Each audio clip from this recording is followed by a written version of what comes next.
tous, bienvenue dans ce nouvel épisode de TPV News. On continue notre série de vidéos sur les animations que proposent les parcs de loisirs pour leur saison de Noël en allant aujourd'hui faire un tour en Allemagne. Ce sera d'ailleurs plus pour se rafraîchir la mémoire que pour vraiment découvrir des choses, car vous allez voir, il y a très peu de nouveautés. On ira donc à Europa Park qui a commencé sa saison de Noël depuis hier, mais comme je vous l'ai dit dans la vidéo de la semaine dernière, que je vous mets ici, je consacrerai la majorité de la vidéo à vous parler un peu plus en détail de Rulantica qui lui va ouvrir mercredi prochain, le 28 novembre, mais pour cela il va vous falloir attendre un petit peu. On va d'abord aller à Phantasialand qui lui a commencé vendredi et qui continuera jusqu'au 19 janvier, sauf les 24 décembre, 1, 7, 8, 13 et 14 janvier, et où, comme à Efteling, il n'est pas question directement de Noël mais plus d'hiver. Les spectacles sont les mêmes que l'an passé et leur présentation sur le site aussi, à la virgule près. On retrouve donc dans le quartier mexicain Tiempo de Fuego, un show mêlant projection et lance-flammes sur la Plaza Mariachi, Talvia, un conte d'hiver, un spectacle d'acrobatie et de chant plein d'émotions au Silverado Théâtre, et Alle Jahre chaque année encore en français, un spectacle hilarant sur glace à l'Arena des Fiestas. Mais aussi The Magic Rose Spirit of Light, le show final avec feu d'artifice pour terminer en beauté la journée au parc, sur la Kaiserplatz dans la zone Berlin. Comme l'an passé aussi, laissez-vous surprendre par l'offre de restauration saisonnière qu'il serait trop long de détailler. Rappelez-vous, on a un parc aquatique qui nous attend. Et bien sûr par toutes les décorations, les lumières et les structures présentes dans le parc. Allez, en route pour Europa Park. Je vous mets d'abord les horaires d'ouverture, même si ce n'est pas révolutionnaire d'originalité, tous les jours entre le 23 novembre et le 6 janvier, puis les 11 et 12 janvier de 11h à minimum 19h. C'est comme ça que c'est dit sur le site.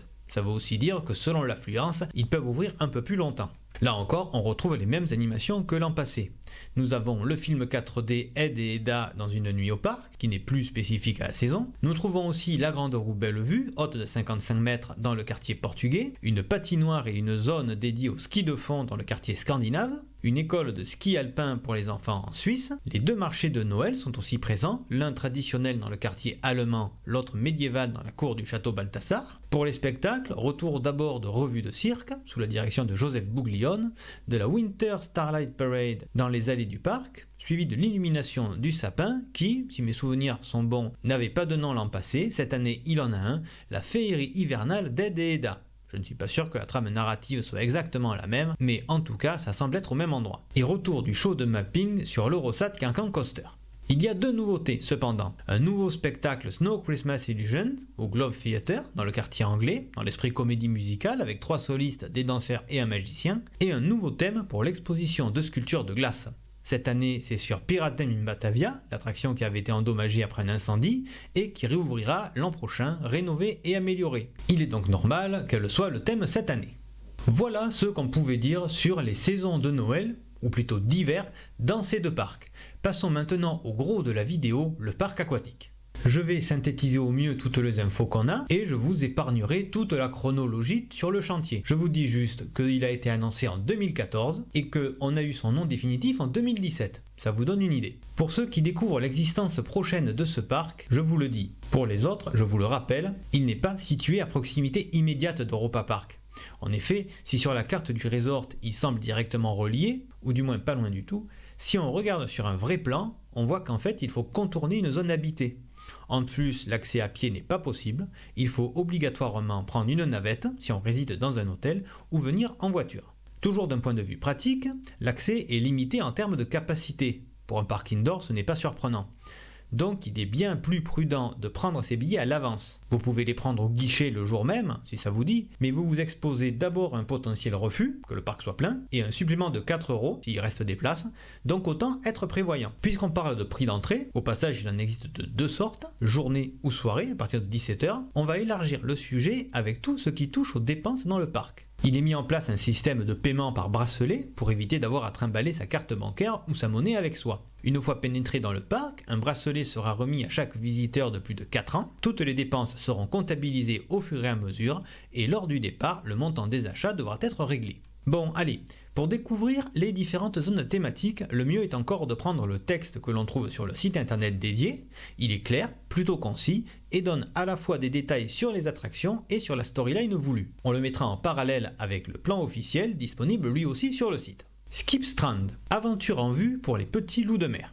Skipstrand, le bassin riche en aventures avec détroits mâts échoués, un bateau à vapeur ainsi que quantité de filets, cordages et mâts, vous invite à glisser, grimper, patauger autant qu'il vous plaira. Attention, c'est avec un grand splash que toute la famille plongera dans la baie de Skipstrand, à la sortie du toboggan XL Overstore, tandis que les toboggans Oversnab et Oversnura promettent également leur lot d'aventures éclaboussantes. Ragnarok, la ville sur pilotis. La ville de Ragnarok, fondée par les premiers habitants de l'île, originaires du Grand Nord, propose une vue imprenable sur l'ensemble de l'univers aquatique indoor. 8 Ida's Comfort, de confortables huttes nichées dans un espace exclusif permettant à 4 personnes de profiter de prestations supplémentaires incluses dans un cadre privatif. Il y a une deuxième prestation, un peu sur le même type mais dans une autre zone, le Sofa's Comfort. Parfait pour bénéficier d'un coin douillet à deux au cœur de l'univers aquatique indoor.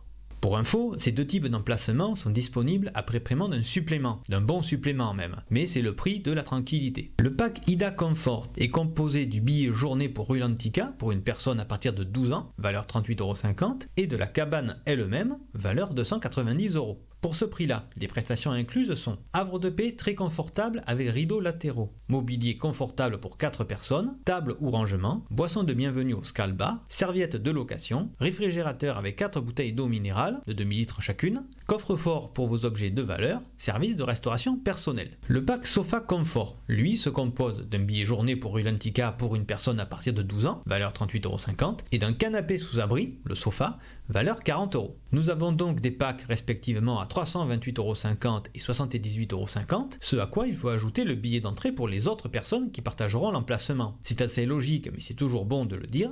Une personne achète la prestation, les autres la rejoignent. Un max de sensations attend les intrépides dans nos toboggans Aqua Rocket, Duck Drove et Villefall. Dès que vous êtes installé dans la capsule en verre, le compte à rebours est lancé. 3, 2, 1, la trappe s'ouvre et vous entamez une chute libre vertigineuse. Qui sera le plus rapide dans ce double toboggan Odinras? Les deux parcours jumeaux avec des virages serrés vous permettront de vous livrer à des duels de glissade exceptionnels. Et pour se restaurer, après une bonne série de glissades, le restaurant Snacks Nekias propose une grande sélection de délices pour combler les petites et les grandes faims. Wildstrom, une rivière sauvage entraînante. Ce torrent indomptable a creusé son lit dans la roche de l'île et serpente dans l'espace outdoor de Rulantica. Au sein de Wildstrom, petits et grands loups de mer se laisseront porter par le courant. Après 40 mètres, il faudra choisir entre le bras gauche ou droit de la rivière. Mais attention, dans l'un d'eux, la pente est plus abrupte que dans l'autre. Ensuite, rien de tel que de se prélasser au soleil sur les chaises longues. Trolldal, la mystérieuse contrée des trolls. Les trolls de Rulantica protégeaient l'île à leur manière. À Trolldal, les petits visiteurs pourront découvrir leur univers, s'amuser à bord des toboggans Shabernaker et Tummelplums, et partir à la conquête de l'aire de jeu aquatique. Luma Falls, au pays des sirènes et des cascades. Se laisser porter paisiblement dans la rivière de détente ou affronter le tumulte de la piscine à vagues, profiter du superbe cadre de Luma Falls, contrée natale des fascinants tritons et sirènes, qui furent un temps des protecteurs de l'île. Cette grotte abrite une piscine à vagues XXL appelée Surf Fjord et alimentée par une immense cascade, au détour de laquelle on rencontre aujourd'hui encore de nombreux mériens. Snorri's Saga, laissez-vous porter. Snorri's Saga est une attraction pour toute la famille où notre mascotte Snorri vous guidera à travers Rulantica sur les flots de la rivière de détente. Explorez la mystérieuse île de Rulantica sur plus de 250 mètres et découvrez son histoire. Le voyage débute à bord de bouées confortables, à deux ou seul, à Trolldal, la contrée des lutins et trolls. Ensuite, Snorri vous conduira à Luma Falls, où un spectacle chamarré vous attend avec des coraux multicolores et des mériens gracieux, avant d'atteindre la caverne du glacier Winterhall, avec le serpent de mer Svalgur emprisonné dans les glaces éternelles. Pour se prélasser, rien de tel que Skog Lagoon, avec de nombreux arbres et rochers, avant d'atteindre l'effervescente de Skipstrand, avec son galion échoué et son bateau à moteur. Pour finir, on arrive à Ragnarok, l'époustouflante ville sur pilotis. Freak Temple, un air de vacances. Dans l'espace outdoor de Rulantica, un grand bassin découvert attend tous ceux qui aiment nager et patauger avant de se prélasser sur des chaises longues. L'endroit idéal pour laisser votre esprit vagabonder. En outre, le pool bar Temple Krug propose une sélection de succulentes boissons. Skog Lagoon, relaxation au cœur du lagon, cascade, couchette à remous et pool bar, le tout niché dans un écrin de pins et de rochers, font de ce lagon un véritable havre de paix. Relaxez-vous sur les couchettes à remous au milieu ou au bord du bassin, tout en vous laissant bercer par le doux grondement de la cascade. Notre suggestion, offrez-vous un cocktail au pool bar Skog Bar et sirotez-le directement dans l'eau ou sur une couchette à remous. Winterhall, à l'assaut du glacier nordique. Le gigantesque glacier promet une bonne dose d'adrénaline. Des toboggans spectaculaires entourent Svalgour, le serpent pétrifié dans la glace. Aventure éclaboussante garantie. Dans les 2 toboggans Icebreaker, de type Shotgun Falls, vous glissez à toute vitesse dans les tuyaux avant de faire un plongeon final sur une hauteur d'1,50 m. Winterritt est un toboggan de type Tornado Wave qui peut accueillir jusqu'à 4 personnes à bord d'une bouée pour les lancer sur un virage avec une montée quasi verticale. Qui aura le courage de s'y lancer? Une escapade éclaboussante inoubliable à bord du toboggan XXL Svalgour Ritt qui peut accueillir jusqu'à 4 personnes en même temps sur une bouée. Des virages serrés promettent du fun aquatique à l'état pur. Comme un boulet de canon, vous serez lancé à Stormvid sur une double bouée sur un gigantesque toboggan et vous tournoyez pour finir par être entraîné dans l'orifice au centre de la cuvette de The Cannonball. Ça, c'était pour les attractions. Mais il y a aussi des restaurants et des bars. Le restaurant en self-service Lumalunda propose une offre variée toute la journée de l'entrée au dessert. De plus, les visiteurs pourront se régaler avec les délices sucrées au Kelpie Café situé dans le hall d'entrée de l'univers aquatique indoor. Pour combler les petites fins entre 2 aventures, le restaurant snack Snekias vous attend à Ragnarok. Pour les inconditionnels de la baignade, qui souhaiteraient rester dans leur élément favori pour siroter une délicieuse boisson, rien de tel que le pool bar Skog Bar à Skog Lagoon. L'autre pool bar Temple Krog est également à disposition dans l'espace extérieur Freak Temple.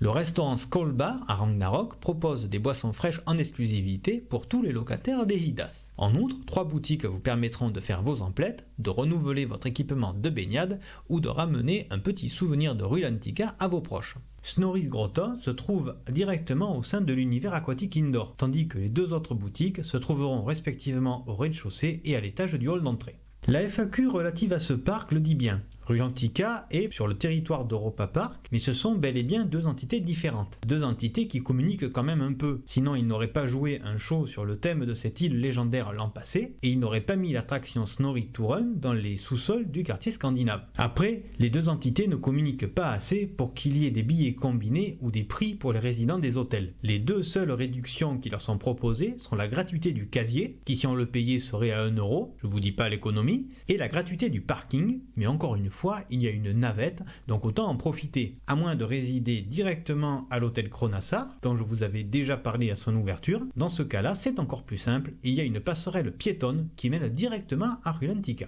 Soyons clairs, ce parc aquatique est un bon prétexte de plus pour venir à Europa Park hors saison. Depuis plusieurs années, certains hôtels ne ferment plus pendant l'intersaison, car ils organisent des soirées à thème, des expériences culinaires ou des spectacles. Mais avouons-le, c'est surtout destiné aux locaux plus qu'aux touristes. Même si selon l'hôtel ça doit être sympa de venir en dehors de la foule, je ne pense pas que beaucoup de visiteurs venaient exprès. Toujours est-il que désormais il y a un but pour ceux qui venaient d'un peu plus loin et on ne va pas s'en plaindre. Et c'est la fin de cet épisode. Comme d'habitude, s'il vous a plu, n'hésitez pas à me le dire en mettant un pouce bleu, en commentant la vidéo et en la partageant. N'hésitez pas non plus à vous abonner à la chaîne et activer les notifications. Faites de même avec la chaîne de blog, même si elle est plus trop active en ce moment. Et enfin, n'hésitez pas à aller faire un tour sur les différents comptes sociaux de Theme Parks Voyage pour ne rien rater des informations que je vous partagerai. On se retrouve la semaine prochaine pour continuer notre série de vidéos sur les fêtes de Noël.